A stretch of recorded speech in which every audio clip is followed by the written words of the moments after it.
A comunidade Narrações Imersivas acaba de chegar. Torne-se membro e tenha acesso a todos os nossos livros, sem interrupções ou propagandas. E em formato de MP3, ouça diretamente da nossa plataforma no Hotmart. Por menos de uma Coca-Cola por mês, você assina nossa comunidade e apoia diretamente nosso trabalho. Não perca mais tempo e venha curtir mais uma forma de ouvir Narrações Imersivas. Link para assinar a comunidade na descrição ou no primeiro comentário fixado. Fique agora com mais um episódio imersivo.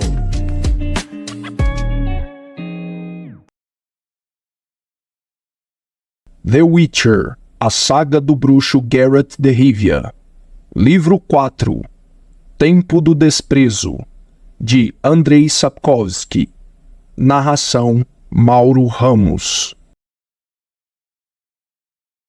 No vão da janela estava sentada Marti Sodergen, a curandeira.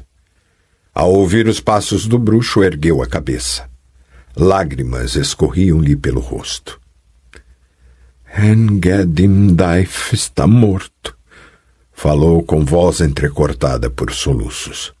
Coração, não pude fazer mais nada. Por que me chamaram tão tarde? Sabrina me agrediu, bateu-me no rosto. Por quê? O que aconteceu aqui? Você viu Yennefer?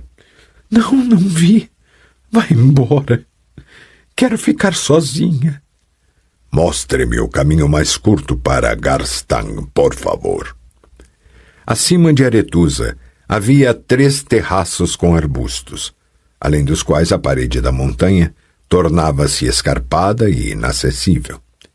Sobre a escarpa erguia-se Garstang. A base do palácio era formada por um bloco de pedra escura e achatada preso às rochas. Somente o andar superior brilhava com mármores e vitrais, soltando reflexos dourados do metal das cúpulas. O caminho de pedras que levava a Garstang e mais além enrolava-se em torno da montanha como uma serpente. Além dele havia outro caminho, mais curto, as escadas que ligavam os terraços logo abaixo de Garstang e que desapareciam na boca de um túnel. E foram exatamente essas escadas que Marti Sodergen indicou ao bruxo. Logo depois do túnel havia uma ponte sobre um abismo. Após a ponte, as escadas subiam de maneira íngreme, virando e sumindo numa curva. Geralt apressou o passo. A balaustrada das escadas era decorada com pequenas estátuas de faunos e ninfas. As estatuetas pareciam estar vivas. O medalhão do bruxo começou a vibrar fortemente. Geralt esfregou os olhos. O aparente movimento das estatuetas residia no fato de elas mudarem de aspecto. A lisa superfície de pedra se transformava numa porosa e disforme massa corroída por sal e ventos, e logo em seguida retomava o aspecto anterior. O bruxo entendeu seu significado. A mágica ilusão que camuflava Thanedd se balançava e se desfazia. A ponte também era parcialmente ilusória. Através dos furos na camuflagem, era possível ver o precipício e uma cachoeira estrondeante ao fundo. Não havia aquelas placas escuras indicando um caminho seguro. Geralt atravessou a ponte lentamente, calculando com precisão cada passo e amaldiçoando a perda de tempo disso decorrente. Quando já estava do outro lado do precipício, ouviu passos apressados de alguém. Reconheceu de imediato. Correndo escadas abaixo vinha Dorregarai, o feiticeiro a serviço de Etain, rei de Cidaris. O bruxo lembrou-se das palavras de Filipa Eilhart. Os feiticeiros que representavam reis neutros foram convidados na qualidade de observadores. Só que Dorregarai descia as escadas numa velocidade que sugeria que o tal convite havia sido cancelado repentinamente. Dorregarai! Geralt, arfou o feiticeiro. O que está fazendo aqui? Fuja imediatamente. Rápido, para baixo, para Aretusa. O que aconteceu? Traição. O quê? Dorregarai tremeu, tossiu de maneira estranha e então desabou sobre o bruxo. Antes mesmo de segurá-lo, Geralt notou as penas cinzentas de uma flecha cravada em suas costas. O choque com o corpo do feiticeiro salvou-lhe a vida, pois outra flecha idêntica à primeira, em vez de atravessar sua garganta, acertou o rosto coberto de musgo de um sorridente fauno, arrancando-lhe o nariz e um pedaço de bochecha. O bruxo soltou Dorregarai e mergulhou para trás da balaustrada das escadas. O feiticeiro, porém, desmoronou sobre ele. Os arqueiros eram 2, e ambos usavam um gorro adornado com cauda de esquilo. Um ficou no topo das escadas, esticando a corda do arco, enquanto o outro sacou a espada e desceu as escadas pulando vários degraus de cada vez. Geralt livrou-se de Dorregarai e ergueu-se, sacando a espada. A flecha silvou, mas o bruxo interrompeu o silvo, acertando sua ponta com um rápido movimento da lâmina. O segundo elfo já estava próximo. Porém, diante da visão de uma flecha sendo desviada por uma espada, hesitou por um momento. Mas só por um momento. Lançou-se sobre o bruxo com a espada erguida. Geralt aparou o golpe de maneira oblíqua, fazendo com que a lâmina do elfo deslizasse sobre a sua.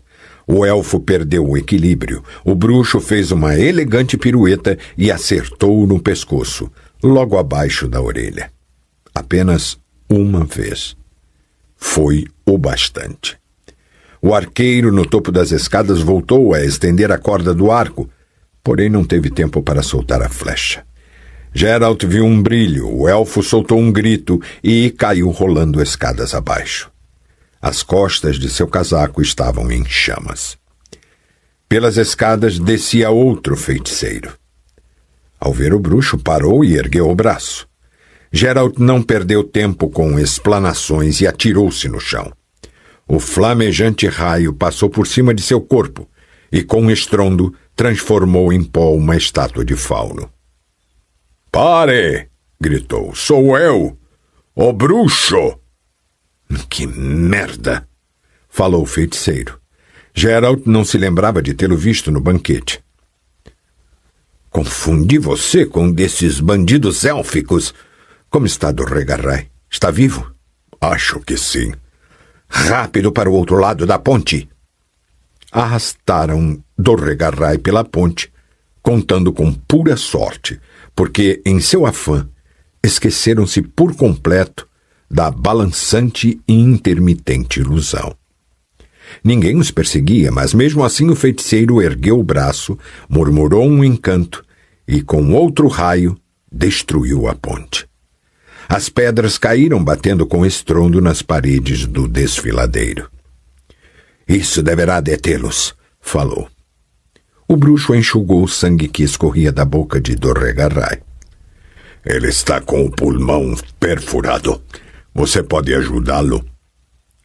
"Eu posso", falou Marty Sodergen, subindo com dificuldade as escadas provenientes das bandas de Aretusa da boca do túnel. "O que está se passando aqui, Carduin? Quem disparou essa flecha?"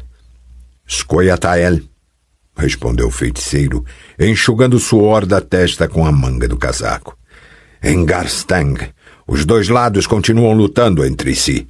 2 bandos malditos, um pior do que o outro. Filipa Algema viu Jefors no meio da noite, enquanto viu Jefors e Francesca Findabair introduzem esquilos na ilha. Já Tissaia de Vrie, maldita seja, promoveu uma confusão daquelas." "Seja mais claro, Carduin." "Não vou perder tempo com conversas inúteis. Estou fugindo para Loxia e de lá vou me teleportar para Kovir. Quanto aos que ficaram em Garstang, tomara que se matem uns aos outros. Isso já não tem importância alguma. Estamos em guerra. Toda essa confusão foi arquitetada por Filipa para que os reis possam declarar guerra a Nilfgaard. Entenderam?" "Não", respondeu Geralt.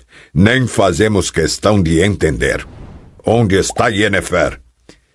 Pare com isso! Gritou Marti Sodergen, inclinada sobre Dorregaray. Ajude-me em vez de discutir.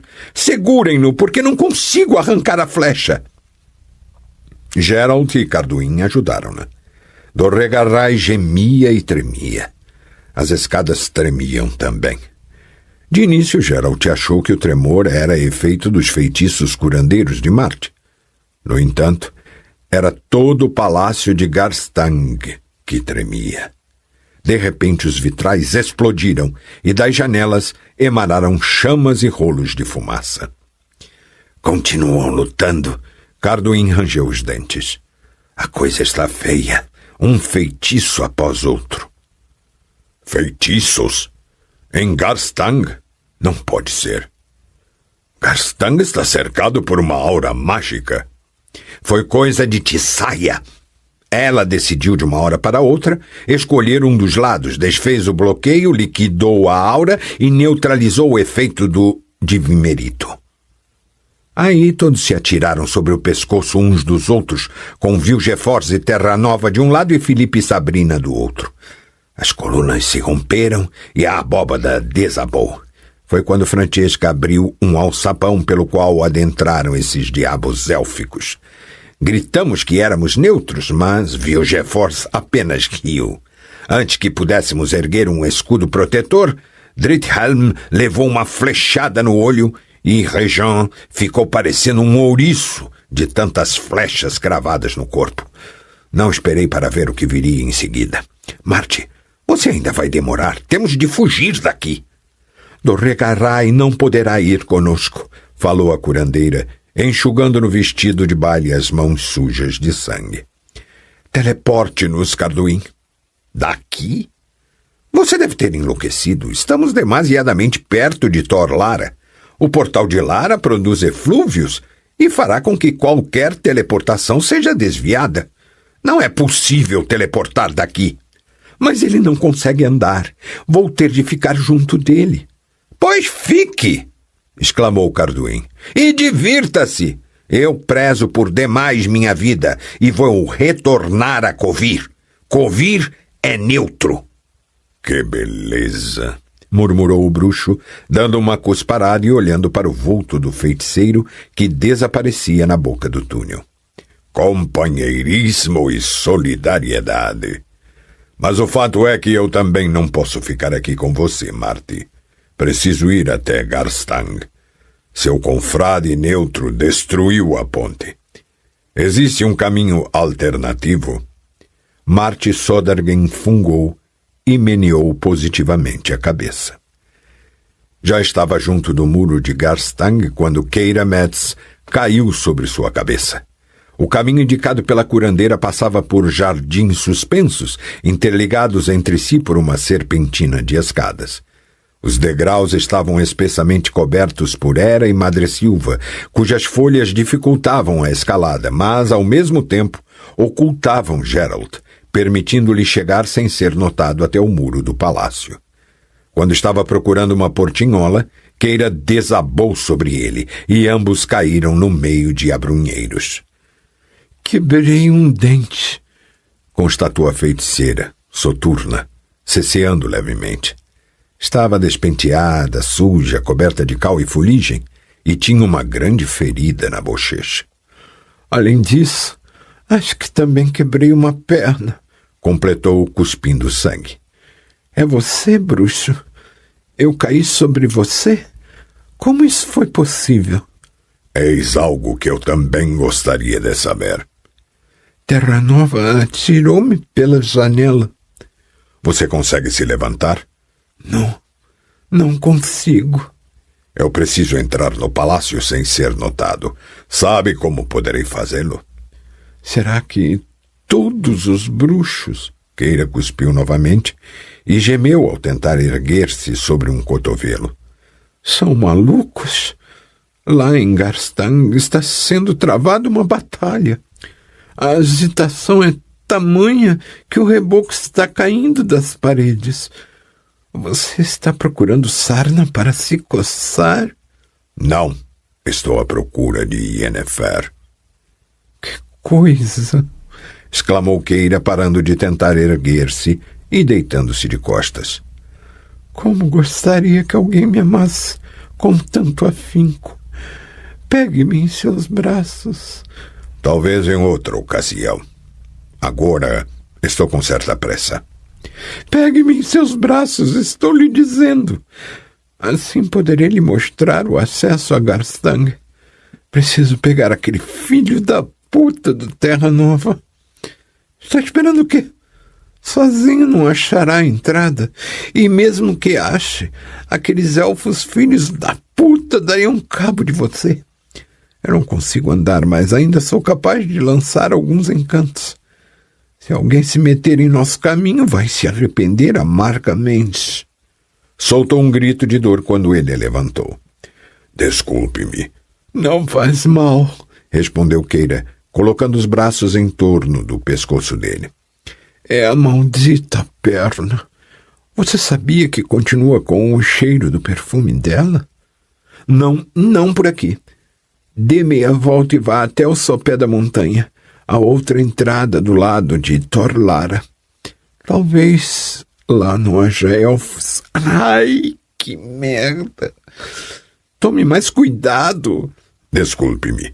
De onde saíram esses Escoia'tael? Estavam no subsolo. Taned é oca como uma casca. Sob sua superfície há uma caverna, pela qual é possível adentrar um navio, desde que se saiba por onde. Alguém deve ter revelado a eles o caminho. Ai, pare de me sacudir. Desculpe-me. Quer dizer que os esquilos vieram pelo mar? Quando? Eu lá sei. Tanto pode ter sido ontem como há uma semana. Nós estávamos nos preparando para enfrentar Vilgefortz e Vilgefortz para nos enfrentar.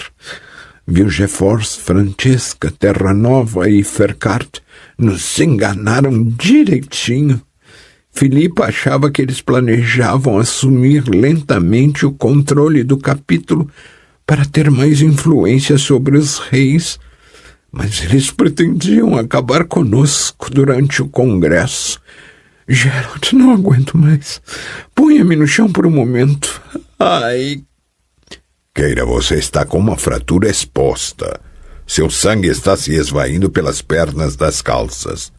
Cale a boca e escute, porque se trata de sua Yennefer. Entramos na sala do Conselho de Garstang. Havia lá um bloqueio anti-magia, mas como ele não funcionava contra Divimerito, sentimos-nos seguros. Começou uma discussão. Tissaia e os neutros gritavam conosco e nós gritávamos com eles. Enquanto isso, Vilgefortz sorria calado. Repito, Vilgefortz é um traidor. Aliou-se a Emir, imperador de Nilfgaard, e envolveu outros membros do capítulo na conspiração. Quebrou as leis, nos traiu e traiu os reis. Mais devagar, Filipa. Eu sei que os mimos com os quais Vizimir a cerca são mais importantes para você do que a solidariedade e a irmandade. O mesmo pode-se dizer de você, Sabrina, porque desempenha papel idêntico em Caedwen. Keira Metz e Triss Merigold representam os interesses de Foltest de Temeria. Radcliffe é uma ferramenta de Demawen de Aedir. Aonde você quer chegar, Tissaia? A afirmação de que os interesses dos reis não precisam forçosamente coincidir com os nossos. Sei muito bem do que se trata. Os reis começaram a exterminar os elfos e outros inumanos. Pode ser que você, Filipa, ache isso certo. Pode ser que você, Radcliffe, ache adequado ajudar os exércitos de Demawend em suas expedições punitivas contra os Escoia'tael. Mas eu sou contrária a esse tipo de ações. E não me espanta que Enid Findabair também o seja. No entanto, isso ainda não constitui um ato de traição. Não me interrompa.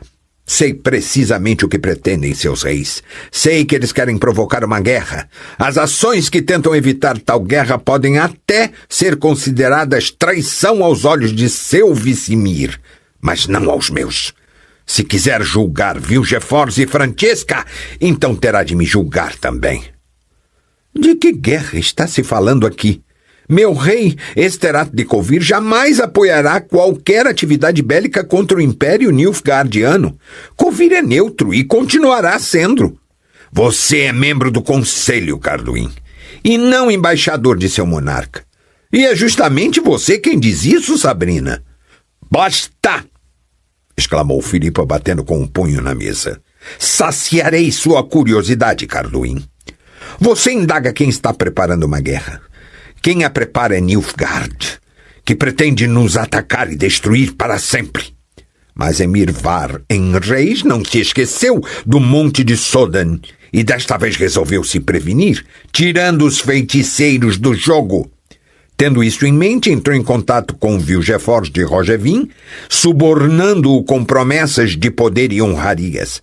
Sim, Tissaia, Vilgefortz de Rogevin, o herói de Soden, deverá se tornar o plenipotenciário e governante de todos os países conquistados no norte.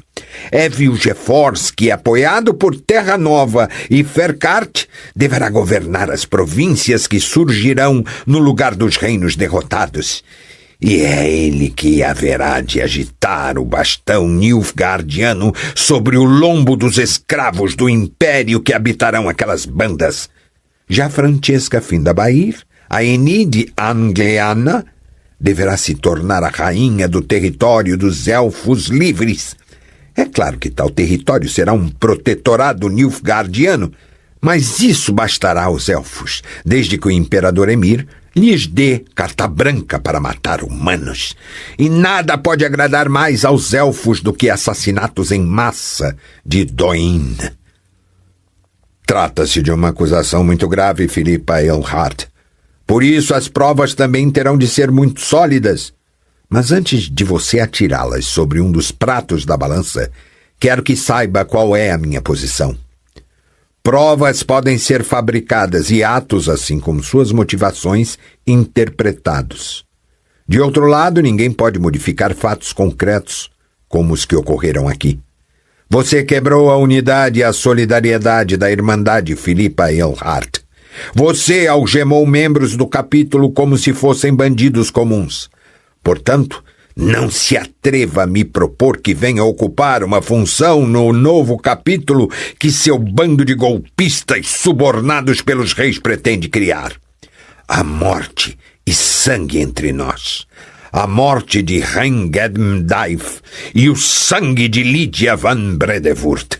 Sangue que você derramou com desprezo. Você foi a melhor de minhas alunas, Filipa Eilhart. Até agora, sempre tive orgulho de você. No entanto, a partir de agora, tudo o que nutro por você é apenas desprezo. Keira Metz estava pálida como um pergaminho.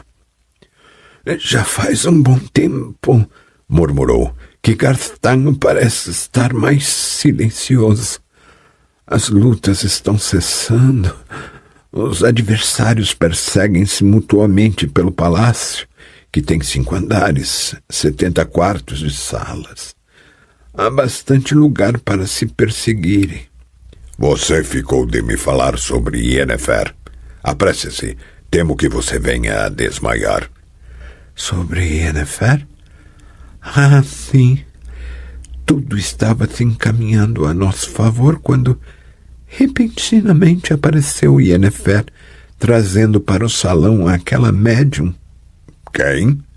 Uma menina de uns 14 anos, cabelos cinzentos, enormes olhos verdes. Antes que pudéssemos olhar direito para ela, a menina começou a vaticinar. Falou dos acontecimentos em Dol Angra. Ninguém duvidou de que ela estivesse falando a verdade. Estava em transe, e em transe não se mente. Na noite de ontem, disse a médium, exércitos com brasões de Líria e bandeiras de Aedirn perpetraram uma agressão ao império de Nilfgaard. Eles atacaram Glevitzingen, um forte fronteiriço em Dol Angra. Arautos anunciaram em nome do rei Demawend que a partir daquele dia a Edirne assumiu o poder sobre todo o país, convocando a população a se armar contra Nilfgaard. Isso é impossível! É uma desprezível provocação! Com que facilidade essa palavra passa por seus lábios, Philippa Eilhart, falou Tissaia de Vries calmamente. Mas não gaste sua energia à toa. Seus gritos não conseguirão interromper o transe. Continue, minha criança. O imperador Emir Var Enreis deu a ordem para responder golpe a golpe. E hoje, ao raiar do sol, exércitos nilfgaardianos adentraram Líria e a Edirne. E foi assim, sorriu Tissaia sarcástica, que nossos reis mostraram como são sábios, esclarecidos e amantes da paz. E alguns feiticeiros comprovaram a que causa servem de verdade. Todos aqueles que poderiam ter evitado uma guerra assassina foram, por prevenção, presos com algemas de divimerito e submetidos às mais absurdas acusações. Isso não passa de uma mentira deslavada! Ah, merda, todos vocês! Gritou Sabrina Glefsig, repentinamente. Philippa, o que significa tudo isso? Qual o significado daquelas refregas em Dol Angra? Não havíamos combinado de não iniciar cedo demais? Por que o fodido Demawend não se conteve? Por que a puta Mevcalice, Sabrina? Não, deixe que ela continue, falou Tissaia de Vries, erguendo a cabeça. Que fale sobre o exército de Henselt de Cadwen, concentrado na fronteira.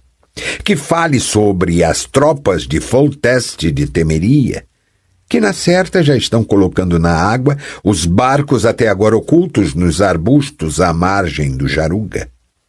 Que fale do corpo expedicionário de Vizimir da Redânia, aquartelado junto do delta do Pontar. Será possível que você, Philippa, achou que somos cegos e idiotas? Isso tudo não passa de uma maldita provocação. O rei Vizimir, interrompeu a médium de cabelos cinzentos com voz desprovida de emoção. Foi assassinado ontem à noite. Foi apunhalado por um sicário. A Redânia não tem mais um rei. A Redânia já não tem um rei há muito tempo, retrucou Tissaia de Vries. Na Redânia reinava a muito distinta Philippa Eilhart, digna sucessora de Rafardio Branco, disposta a sacrificar dezenas de milhares de vidas em nome do poder absoluto. Não a escutem, urrou Philippa. Não escutem essa médium. Ela não passa de uma ferramenta sem consciência do que está dizendo. Você está a serviço de quem, Yennefer? Quem lhe mandou trazer para cá essa monstruosidade? Eu, disse Tissaia de Vries. O que se passou em seguida? Onde foi parar a menina? E Yennefer? Não sei, respondeu Queira, fechando os olhos. De repente, Tissaia, com um simples encanto, desativou o bloqueio da magia. Jamais vi algo parecido em toda a vida. Primeiro, ela nos atordoou e bloqueou para, logo em seguida, liberar Vildefort e os outros. Enquanto isso, Francesca abria o acesso ao subsolo e Garstang se encheu de Escoiatael. Eram comandados por um tipo estranho de armadura e elmo nilfgaardiano alado, ajudado por outro esquisito com uma mancha no rosto que sabia lançar encantos e se proteger por meio de magia. Riense. Pode ser, não sei. Fazia muito calor. O teto desabou, encantos e flechas. um massacre com Ferkart, Drithelm, Redcliffe, Marquard, Rejon e Bianca d'Este mortos, e Sabrina e Tris Merigold feridas. Quando Tissaia viu os cadáveres, compreendeu seu erro e tentou nos proteger e mitigar Vilgefortz e Terra Nova. Vilgefortz apenas riu e ridicularizou-a. Aí ela perdeu a cabeça e fugiu. Ah, Tissaia, tantos cadáveres. E a menina e Yennefer? Não sei.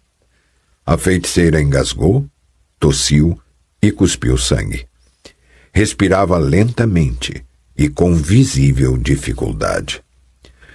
Depois de uma das muitas explosões, perdi os sentidos por um momento. Quando voltei a mim, estava deitada, com aquele tipo com mancha no rosto e seus elfos à minha volta. Primeiro, Terra Nova ficou me chutando. Depois, atirou-me pela janela.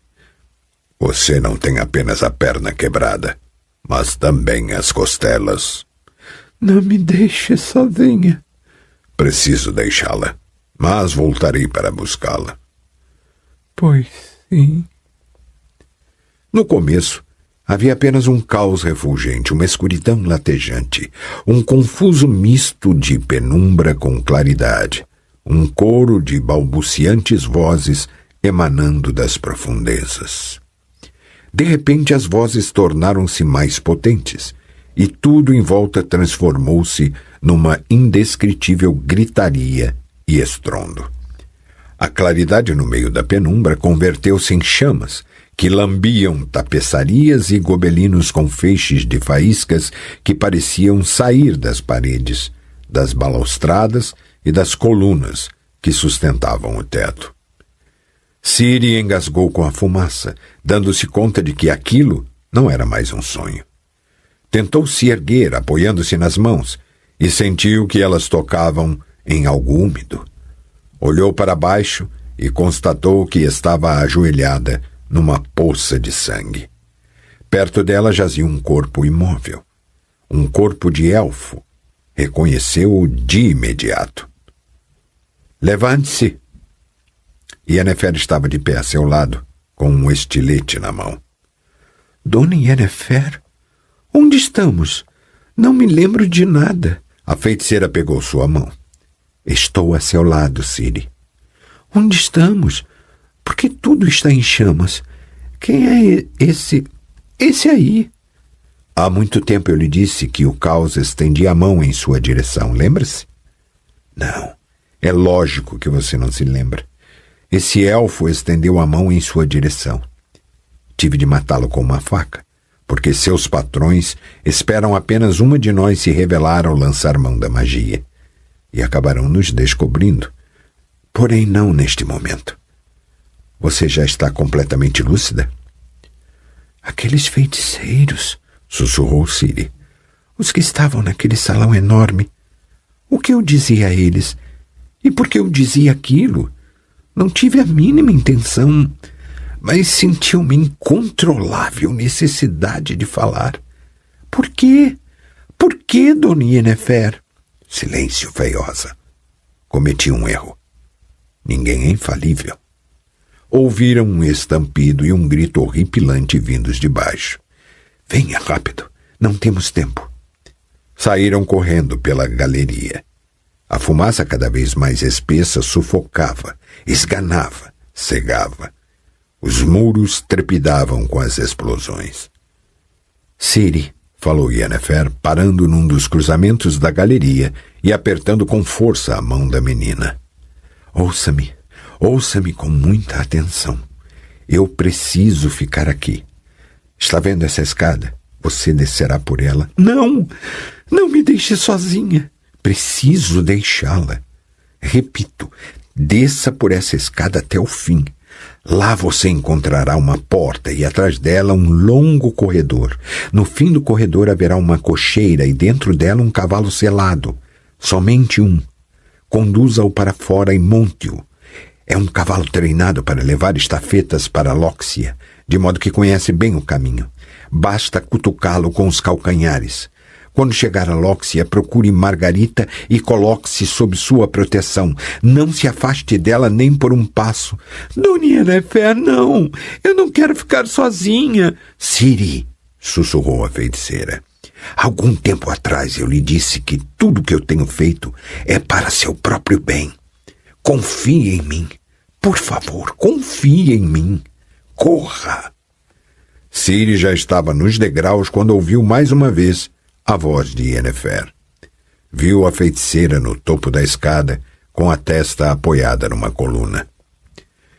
Eu amo você, filhinha, falou com voz embargada. Corra. Cercaram-na quando estava no meio da escada. Por baixo, 2 elfos com gorro adornado com cauda de esquilo e por cima um homem vestido de negro. Num gesto impulsivo, Ciri pulou a balaustrada e fugiu por um corredor lateral. Os elfos e o homem correram atrás dela. Por ser mais rápida, teria certamente escapado, não fosse o fato de o corredor terminar numa janela. Ciri olhou para fora. Ao longo da face externa da parede, estendia-se uma saliência com menos de 2 palmos de largura. Ciri passou as pernas pelo parapeito e saiu. Afastou-se da janela e parou com as costas grudadas à parede. Ao longe, brilhava o mar. Na janela surgiu a cabeça de um elfo. Tinha cabelos louros, olhos verdes e um lenço de seda em volta do pescoço. Ciri afastou-se ainda mais, querendo chegar à janela vizinha, mas esta estava ocupada pelo homem de preto. Tinha horrendos olhos negros e uma grande mancha avermelhada na bochecha. Pegamos você, garotinha. Ciri olhou para baixo. Ali, bem longe, podia ver o pátio, e sobre ele, a uns 10 pés abaixo da saliência sobre a qual estava, uma pontezinha que ligava 2 galerias. Só que não era uma pontezinha, mas as ruínas de uma. Uma estreita passarela de pedra com alguns restos de uma antiga balaustrada. O que vocês estão esperando? Gritou o homem da cicatriz. Saiam e peguem-na! O elfo louro subiu cuidadosamente na saliência, grudando as costas na parede. Esticou o braço. Estava bem perto. Ciri engoliu em seco. Aquela passarela de pedra não era mais estreita do que a tábua do balanço em Caer Morhen, e ela pulara no balanço dezenas de vezes, sabendo amortizar a queda e manter o equilíbrio. No entanto, o balanço da fortaleza pendia apenas a alguns pés do chão, enquanto embaixo da passarela de pedra abria-se um precipício tão profundo que as placas do piso do pátio pareciam ser menores do que palmas de mão. Saltou, aterrissou, balançou-se, mas manteve o equilíbrio agarrando um pedaço dos destroços da balaustrada. Então, caminhou firmemente até a galeria. Não conseguiu se conter e, virando-se para trás, mostrou o cotovelo dobrado a seus perseguidores, gesto que lhe foi ensinado pelo anão Yarpen Zigrin. O homem da cicatriz soltou um palavrão. Pule! Gritou ao elfo louro parado na saliência. Pule atrás dela! Você deve ter endoidado de vez, Jens, respondeu o elfo friamente. Pule você, se tiver vontade. A sorte, como de costume, não a acompanhou por muito tempo. Foi pega assim que pulou da galeria, caindo no meio de uns abrunheiros. Quem a agarrou e imobilizou num abraço incrivelmente forte foi um baixo e um tanto gordo homem com o nariz inchado e lábios partidos. Quieta, sibilou, quieta, minha bonequinha.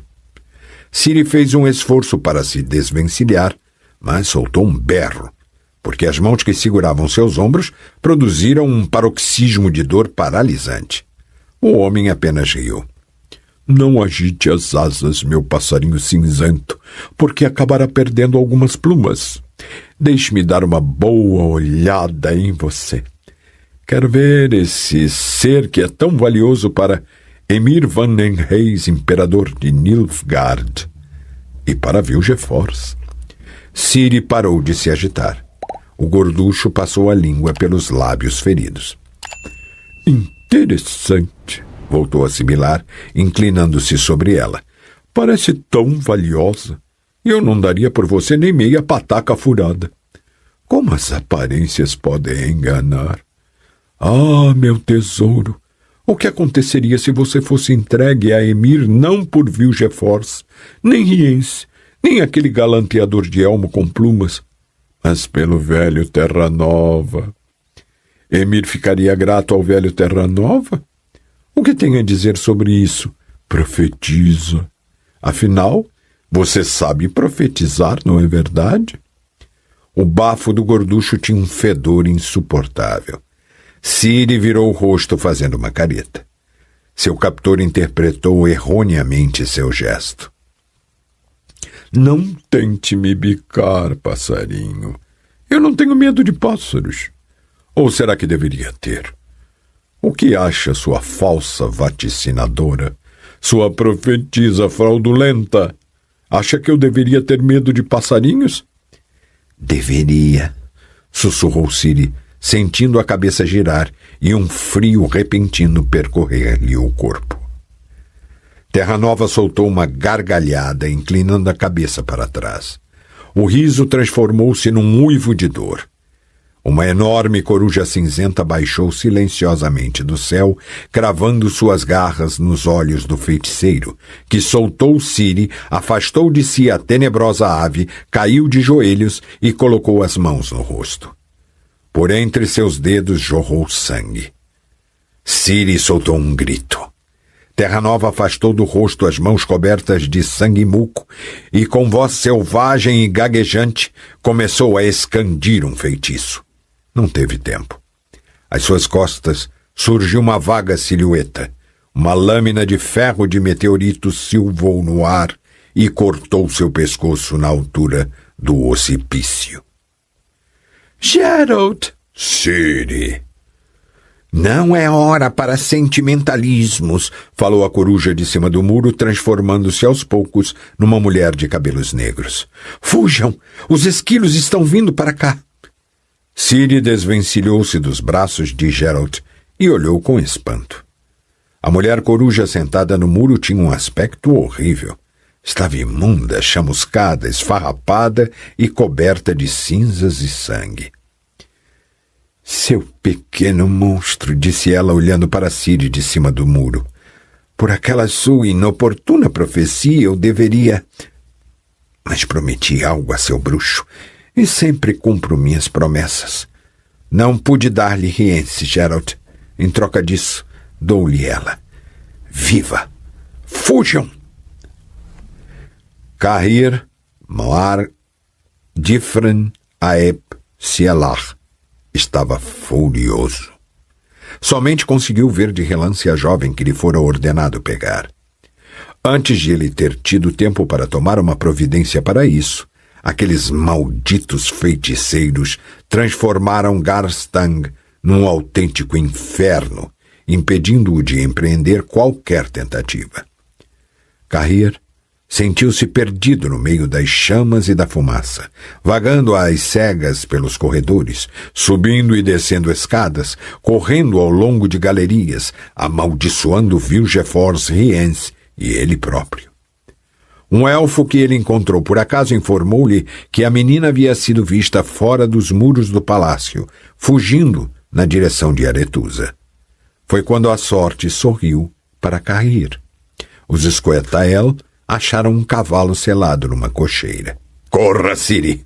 Eles estão próximos. Eu vou detê-los enquanto você foge. Corra o máximo que puder. Você também quer me deixar sozinha? Estarei logo atrás de você, mas não olhe para trás. Passe-me minha espada, Geralt. O bruxo olhou para ela. Ciri recuou instintivamente. Olhos como aqueles ela jamais havia visto. Tendo uma espada, é bem provável que você será obrigada a matar. Será capaz disso? Não sei. Dê-me a espada. Corra! e não olhe para trás. Cascos de cavalo ecoaram na estrada. Ciri virou-se e parou petrificada pelo pavor. Quem a perseguia era o cavaleiro negro com elmo adornado com asas de ave de rapina. As asas sussurravam, a longa capa negra esvoaçava ao vento. As ferraduras soltavam faíscas do calçamento da estrada. Ciri não conseguia dar um passo. O cavalo negro rompeu os arbustos à beira da estrada. O cavaleiro soltou um grito. Era um grito que continha Sintra, noite, massacre, sangue e fogo. Ciri dominou o medo paralisante e saiu correndo. Pulou por cima de uma cerca viva, caindo num pequenino pátio com um chafariz no centro. Não havia saída. O pátio era cercado por muros altos e lisos por todos os lados. O cavalo relinchou pertinho, quase sobre o pescoço dela. Ciri recuou, tropeçou e estremeceu ao dar com as costas na dura e imóvel parede. Estava presa numa armadilha. A ave de rapina moveu as asas ameaçadoramente, preparando-se para alçar voo. O guerreiro negro esporeou o cavalo e saltou por cima da cerca viva que o separava do pátio. Os cascos bateram nas placas do piso escorregadio do pátio e o cavalo deslizou quase sentando nas ancas. O cavaleiro balançou na sela, o cavalo empinou e o cavaleiro desabou com estrondo, provocado pelo choque de sua armadura com a pavimentação de pedra. No entanto, ergueu-se imediatamente e avançou para a encurralada Ciri. "Você não tocará em mim!" gritou ela, sacando a espada. "Nunca mais tocará em mim!" O cavaleiro aproximava-se lentamente, crescendo diante dela como uma enorme torre negra. As asas de seu elmo se agitavam e sussurravam. "Você não me escapará mais, leoazinha de Sintra!" rosnou com os olhos brilhando impiedosamente através das fendas do elmo. "Não desta vez. Desta vez você não tem para onde fugir, louca senhorita." "Você não tocará em mim", repetiu Ciri com voz abafada pelo medo e com as costas de encontro à parede. "Tenho de fazê-lo. Estou cumprindo ordens." Quando o cavaleiro estendeu o braço em sua direção, Ciri sentiu repentinamente o medo sumir e ser substituído por uma raiva profunda. Os músculos, recém-travados pelo medo, funcionaram como molas e todos os movimentos aprendidos em Kaer Morhen agiram de maneira espontânea, fluida e harmoniosa. Ciri deu um salto. O cavaleiro tentou agarrá-la, mas não estava preparado para a pirueta com a qual Ciri livrou-se agilmente de suas mãos. A espada silvou e acertou em cheio as junções das placas da armadura. O cavaleiro cambaleou e caiu sobre um dos joelhos. Debaixo de sua ombreira esguichou um jato de sangue. Urrando selvagemente, Ciri executou uma segunda pirueta e atingiu novamente o cavaleiro com a espada, dessa vez diretamente na base do elmo, fazendo com que ele caísse sobre o outro joelho. Uma onda de raiva e fúria não permitiu que ela visse nada além das odiadas asas de ave de rapina. Penas negras voaram para todos os lados. Uma das asas caiu decepada, enquanto a outra pendeu sobre a ensanguentada ombreira. O cavaleiro, tentando inutilmente se erguer, quis evitar um novo golpe da lâmina, agarrando-a com sua luva blindada, mas soltou um grito de dor quando esta, feita de ferro de meteorito, rasgou a malha de aço e a palma da mão. O golpe seguinte fez com que o elmo caísse. Ciri preparou-se para tomar impulso e desferir o golpe mortal. Não o desferiu. Não havia elmo negro. Não havia asas de ave de rapina cujo farfalho tanto a perseguira nos pesadelos. Não havia mais o negro cavaleiro de Sintra, mas apenas Ajoelhado numa poça de sangue, um pálido jovem de cabelos escuros e estupefatos olhos azuis celestes, com o rosto contorcido num esgar de pavor. O negro cavaleiro de Cintra caíra sob os golpes de sua espada, deixara de existir, e tudo o que restara das tão temidas asas foram algumas penas destroçadas. O apavorado garoto caído no chão e vomitando sangue não era ninguém conhecido. Ciri jamais o tinha visto. Não estava interessada nele. Não o temia nem o odiava. Tampouco queria matá-lo. Soltou a espada, deixando-a cair no piso do pátio. Ouviu gritos dos Scoia'tael correndo em sua direção desde Garstang.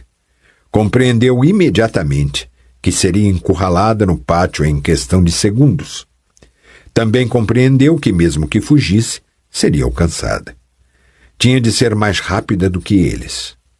Correu até o corcel negro que batia com os cascos nas placas do pavimento do pátio, fez com que ele se pusesse a galopar com um grito e saltou em sua sela em pleno galope.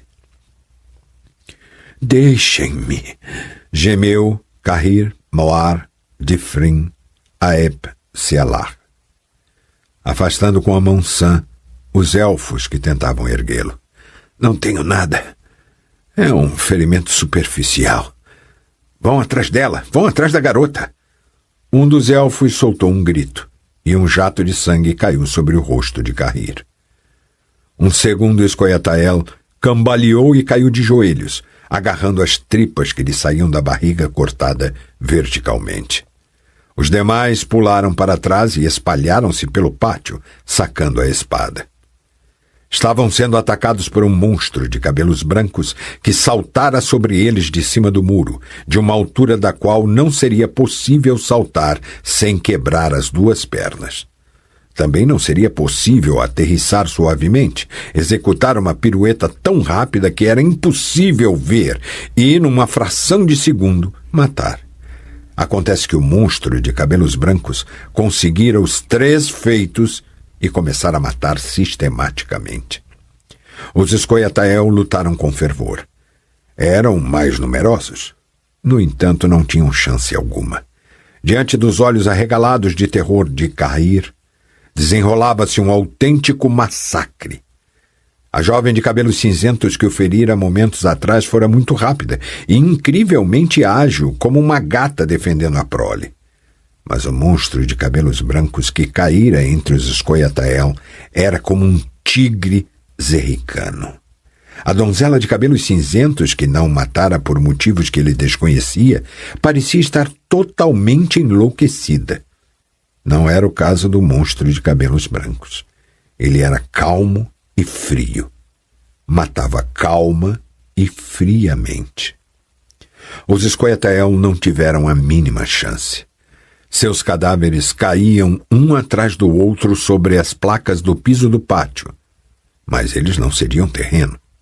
Mesmo quando sobraram apenas 2, não fugiram e lançaram-se sobre o monstro.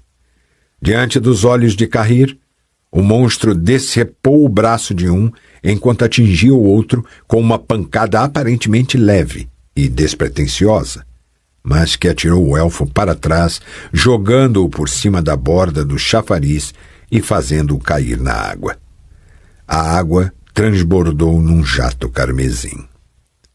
O elfo, com o braço decepado, estava ajoelhado perto do chafariz, contemplando com um olhar perdido o coto do qual esguichava sangue. O monstro agarrou-o pelos cabelos e, com um rápido movimento da lâmina da espada, cortou sua garganta. Quando Cahir abriu os olhos, o monstro estava junto dele. Não me mate, sussurrou, desistindo de qualquer tentativa de se erguer do chão escorregadio de tanto sangue. A mão ferida pela jovem de cabelos cinzentos parara de doer, pois entumecera. Sei quem é você, Nilfgaardiano, falou o monstro de cabelos brancos, dando um pontapé no elmo com asas destruídas. Você a perseguiu por muito tempo e com determinação. Mas você nunca mais poderá lhe fazer mal algum. Não me mate. Dê-me um só motivo para não fazê-lo. Basta um. Depressa. Fui eu, sussurrou Carrir. Fui eu quem atirou de Sintra naquela ocasião. Do incêndio. Salvei-a. Salvei sua vida. Quando abriu os olhos, o monstro não estava mais ali. Carrir encontrava-se sozinho no centro do pátio, cercado pelos cadáveres dos elfos. A água do chafariz sussurrava, passando pela borda da bacia e diluindo sangue nas placas do piso. Carrir desmaiou. Junto da base da torre havia uma construção que lembrava um enorme salão, ou, melhor dizendo, um peristilo. O telhado sobre o peristilo, sem dúvida ilusório, estava cheio de buracos. Era apoiado por colunas e pilastras em forma de cariátides parcamente vestidas, de seios imponentes. Cariátides do mesmo tipo suportavam o arco do portal através do qual desaparecera Ciri. Do outro lado do portal, Geralt vislumbrou uma escadaria ascendente até a torre. O bruxo soltou um palavrão. Não conseguia compreender por que Ciri correra para lá. Seguindo-a sobre os muros, havia visto quando seu cavalo tropeçara e caíra, e como ela se levantara agilmente, mas, em vez de tomar a estrada que se enrolava em volta do cume como uma serpentina, resolvera correr na direção da torre solitária. Somente depois ele avistara os elfos no meio da estrada. Os elfos não viram nem Ciri, nem ele. Estavam por demais ocupados em disparar com seus arcos na direção dos homens ao pé da montanha. Eram reforços vindos de Aretusa. O bruxo já estava se preparando para subir as escadas atrás de Ciri, quando ouviu um farfalho vindo de cima. Virou-se rapidamente. Não se tratava de uma ave. Viu GeForce, agitando suas largas mangas, adentrou por um dos buracos no teto e pousou lentamente no piso. Geralt parou na entrada da torre, sacou a espada e soltou um suspiro. Guardava a sincera esperança de que a dramática refrega final seria travada entre Vilgefortz e Philippa Earnhardt. Não tinha vontade nem interesse em participar de eventos de tal dramaticidade. Vilgefortz sacudiu o gibão e ajeitou os punhos. Em seguida, olhou para o bruxo e leu seus pensamentos. Que dramaticidade mais besta, suspirou. Geralt não fez comentário algum. Ela entrou na torre? O bruxo não respondeu. O feiticeiro meneou a cabeça. Portanto, chegamos ao epílogo. Falou em tom gélido. O final que coroa o feito. Ou será o destino? Você sabe onde levam essas escadas? A Torlara, a Torre da Gaivota, da qual não há saída. Tudo se acabou. Geralt deu um passo para trás de modo que seus flancos cobrissem as cariátides que suportavam o portal. Efetivamente, escandiu pronunciando cuidadosamente cada sílaba e não desgrudando os olhos das mãos do feiticeiro. Tudo se acabou. Metade de seus cúmplices está morta. O caminho daqui até Garstang está coberto de cadáveres de elfos trazidos a Thanedd. Os que sobraram fugiram. De Aretusa estão chegando reforços de feiticeiros e homens de Dijkstra. O Nilfgaardiano que pretendia levar Ciri já deve ter se exaurido de sangue, enquanto Ciri está lá em cima, na torre. Você diz que não há saída de lá? Isso me alegra muito, pois significa que há também somente um acesso. Precisamente o que eu estou bloqueando. Vilgefortz irritou-se. Você é mesmo incorrigível, falou. Continua sem saber avaliar corretamente uma situação. O capítulo e o conselho deixaram de existir. As tropas do imperador Emir estão se deslocando para o norte. Os reis, desprovidos da ajuda e dos conselhos de seus feiticeiros, estão desamparados como crianças.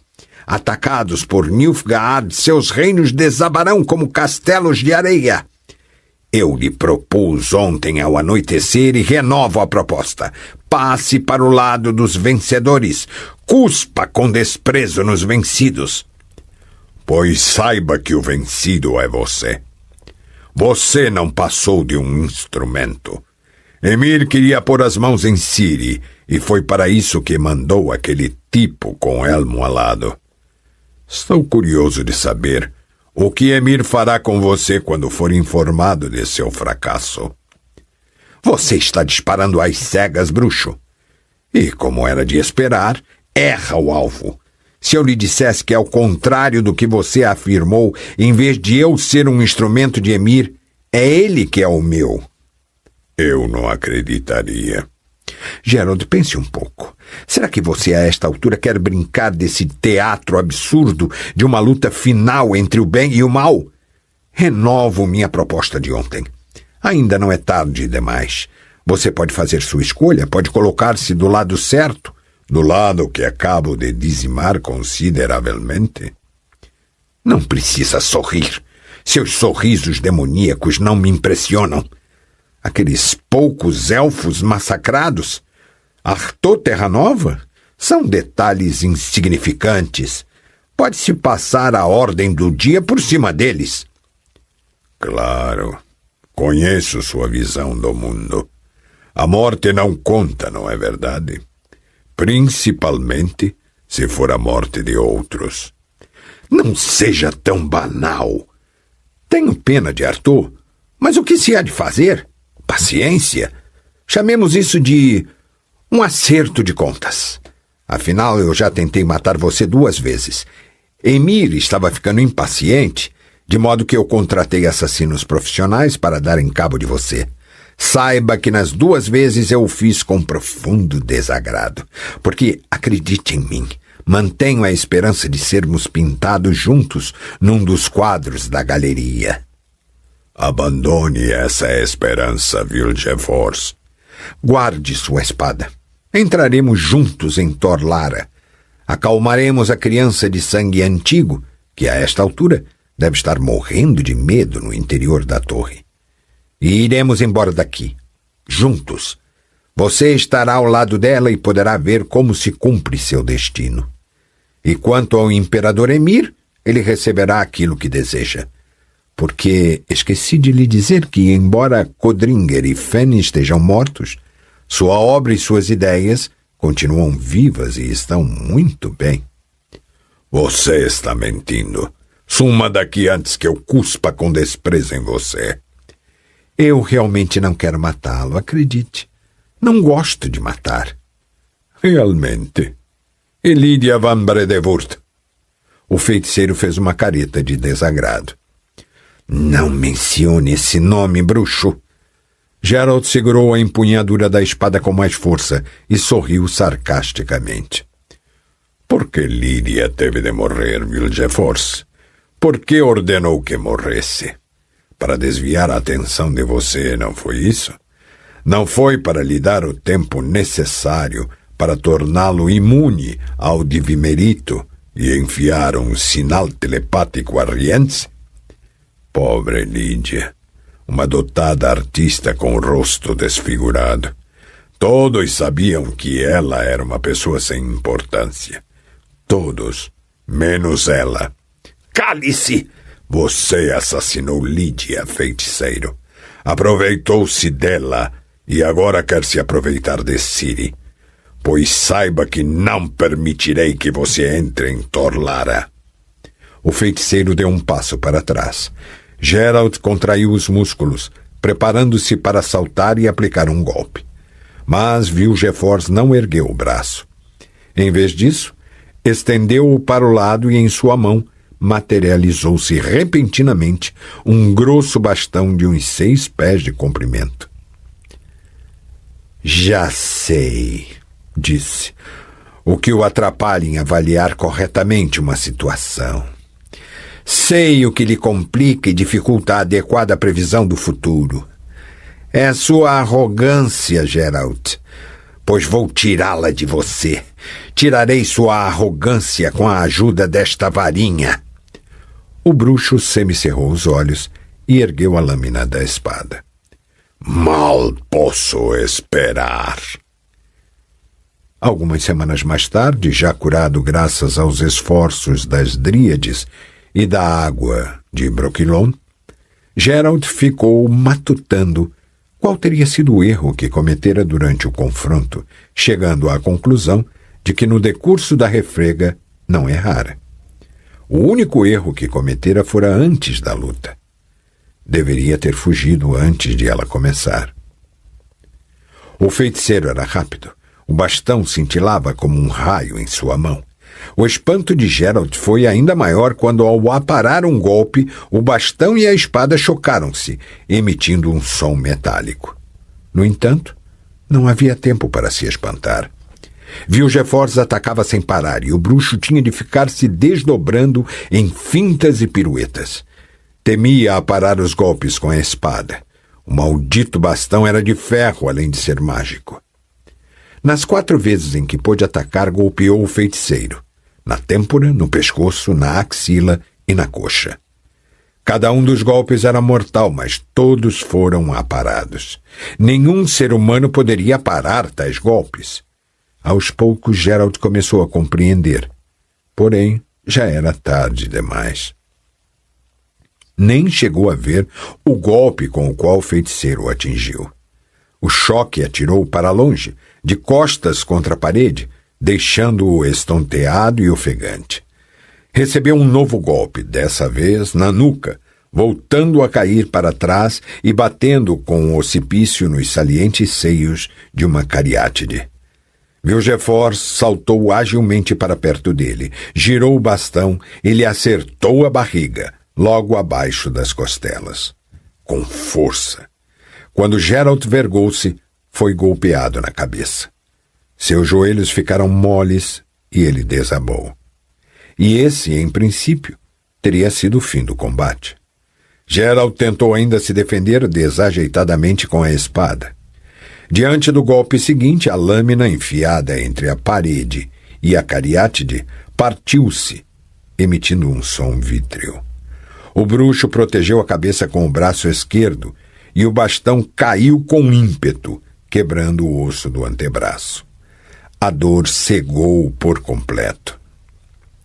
Eu poderia sacar seus miolos por seus ouvidos, falou de longe Vilgefortz. Mas isso deveria ser apenas uma lição. Você se enganou, bruxo.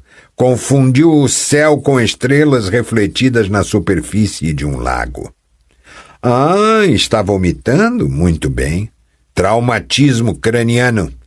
Está sangrando pelo nariz? Ótimo. Até a vista. Algum dia. Talvez.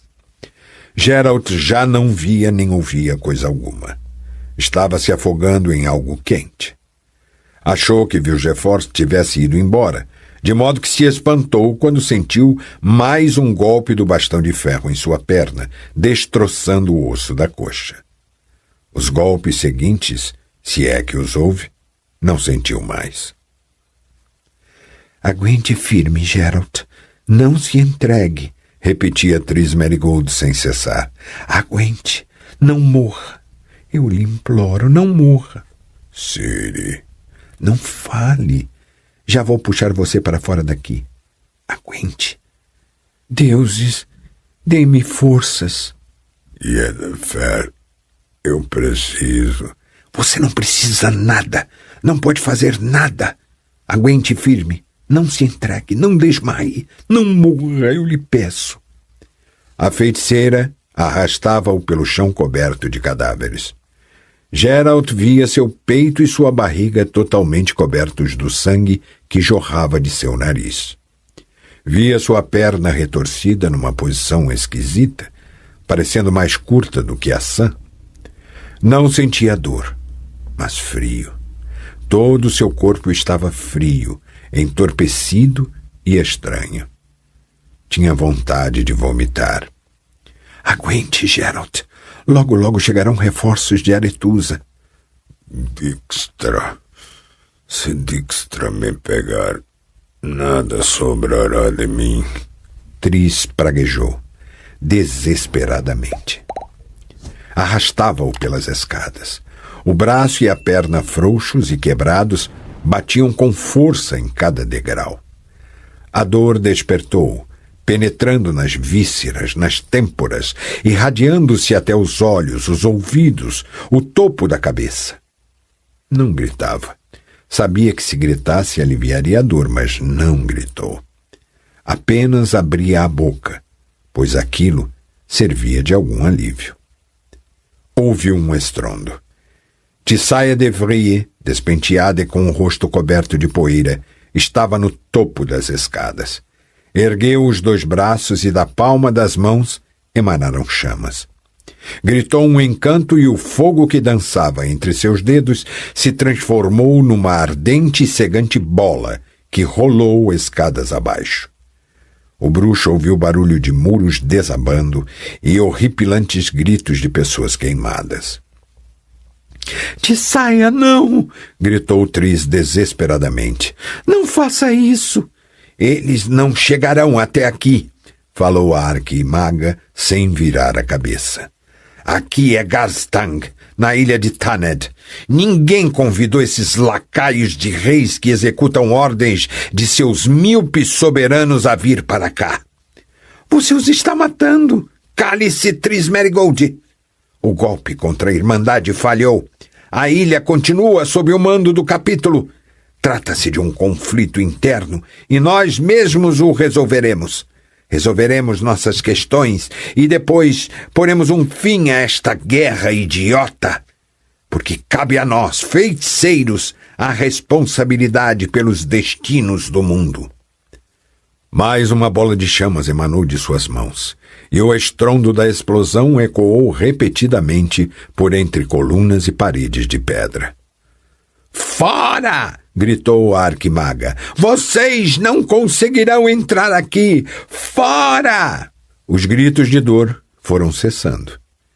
Geralt compreendeu que os sitiadores ao pé das escadas recuaram e fugiram. A silhueta de Tissaia foi se desfazendo diante de seus olhos. No entanto, não se tratava de magia. Era ele que estava perdendo os sentidos. Fuja, Triss Merigold, ouviu as palavras da feiticeira, vindas de longe, como se ela estivesse atrás de uma parede. Philippa Earhart já fugiu, voando com suas asas de coruja. Você foi cúmplice dela nesse vergonhoso incidente, e eu deveria puni-la. Mas basta de mortes, sangue e desgraças. Suma daqui. Vá para Aretusa juntar-se a seus comparsas. Teleporte-se. O portal da Torre da Gaivota deixou de existir. Desabou com a torre. Pode se teleportar sem medo e para onde quiser, mesmo para junto de seu rei Foltest, em prol de quem você traiu a Irmandade. Eu não deixarei Geralt, gemeu Triss. Ele não pode cair nas mãos dos redânios. Está muito ferido. Está com hemorragia interna e eu não tenho mais forças para abrir o teleportal. Tissaia, ajude-me, por favor. Escuridão. Um frio penetrante. De longe, do outro lado da parede de pedra, a voz de Tissaia de Vries. Vou ajudá-la.